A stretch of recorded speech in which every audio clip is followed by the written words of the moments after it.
केरळच्या राजकारणात एक असा खेळ सुरू आहे जो गेल्या अनेक दशकांपासून जवळजवळ ठरलेलाच होता. पण आता त्या खेळाचे नियम बदलण्याची चिन्ह दिसत आहेत.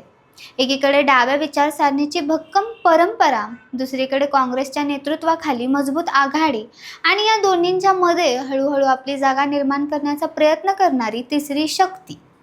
प्रश्न एकच आहे, यावेळी केरळमध्ये खरंच काहीतरी मोठं घडणार आहे का? नमस्कार, मी किशोरी खांडेकर आणि तुम्ही पाहत आहात अनफिल्टर्ड महाराष्ट्र. केरळ राज्याच्या स्थापनेपासूनच इथलं राजकारण दोन मोठ्या ध्रुवांभोवती फिरत आलं आहे.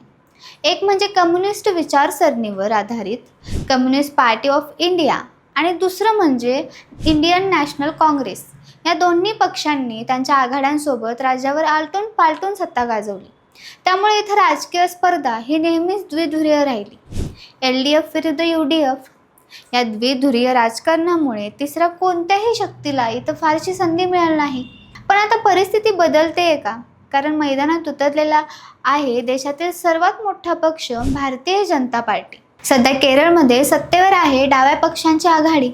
LDF या आघाडीचं नेतृत्व करत आहेत मुख्यमंत्री पिनाराई विजयन. 2021 मध्ये त्यांनी सलग दुसऱ्यांदा सत्ता मिळवून इतिहास घडवला. केरळसारख्या राज्यात जिथे मतदार सहसा सत्ता बदलतात तिथे हा निकाल खूप मोठा मानला गेला. पण आता परिस्थिती वेगळी आहे. कारण कार्यकाळानंतर निर्माण होणारी अँटी उबेन्सी लाट, काँग्रेसच्या नेतृत्वाखाली UDFचं आव्हान आणि याच वेळी भाजपचा वाढता प्रभाव, ही सगळी समीकरणं या निवडणुकीला खूपच रोचक बनवत आहेत. भाजपचा केरळमधील प्रवास खूपच संथ होता. पण 2014 नंतर चित्र बदलायला सुरुवात झाली. नरेंद्र मोदी यांच्या नेतृत्वाखाली केंद्रात सत्ता आल्यापासून भाजपने केरळमध्ये आपला पाया मजबूत करण्याचा प्रयत्न सुरू केला. सुरुवातीला फक्त 10 ते 11% मतं मिळणार पक्ष आज जवळपास 19% मतांपर्यंत पोहोचला आहे. ही वाढ छोटी वाटू शकते, पण केरळसारख्या राज्यात ही मोठी राजकीय घडामोड मानली जाते. इतकंच नाही तर 2024 मध्ये त्रिचूरमधून सुरेश गोपी खासदार म्हणून निवडले आले. केरळमधून भाजपचा पहिला लोकसभा विजय. हा क्षण भाजपसाठी ऐतिहासिक होता. आणि त्यानंतर अजून एक धक्का बसला.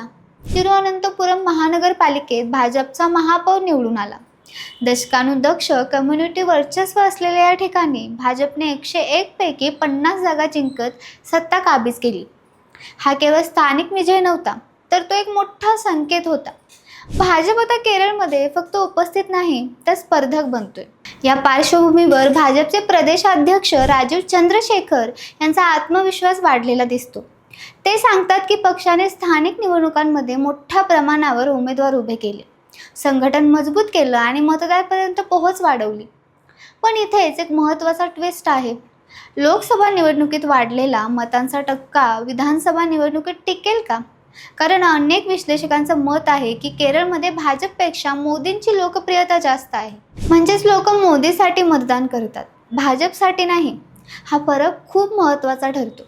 यात आणखी एक घटक आहे, केरळमधील मतदारांचा द्विध्रुवीय राजकारणाबद्दलचा कंटाळा.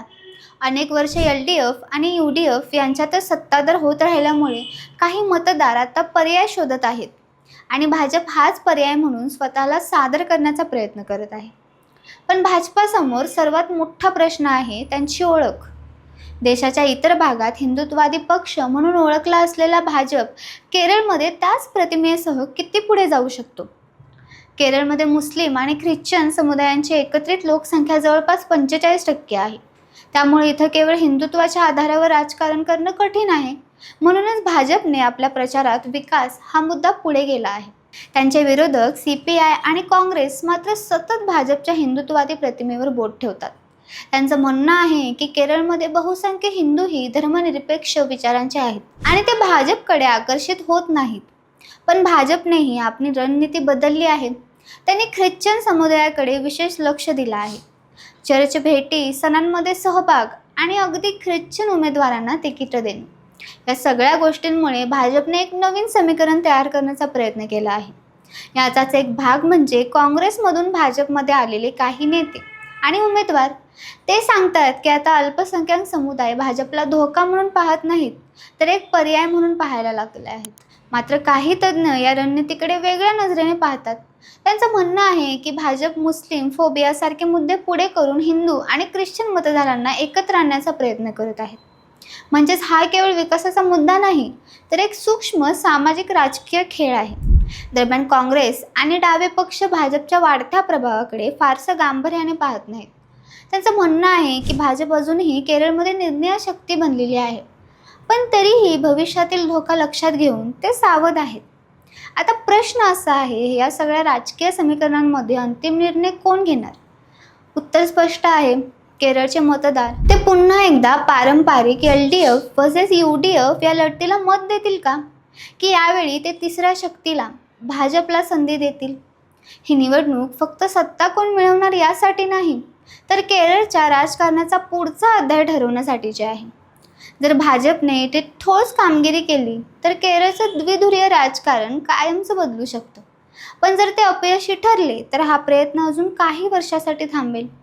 म्हणूनच ही निवडणूक केवळ केरळसाठी नाही, तर संपूर्ण देशासाठी महत्त्वाची आहे. कारण इथं ठरणार आहे, भाजप खरंच संपूर्ण भारतात पसरू शकते का, की काही राज्य अजूनही त्यांच्या आवाकाबाहेर आहेत. आता सगळ्यांच्या नजरा एकाच गोष्टीकडे लागल्या आहेत, मतदानाच्या निकालाकडे. कारण तिथेच लपलेलं आहे उत्तर आणि कदाचित एक मोठा राजकीय स्फोट. तुम्हाला जर हा व्हिडिओ आवडला असेल तर चॅनलला लाईक करा, शेअर करा आणि सबस्क्राईब करायला विसरू नका. धन्यवाद.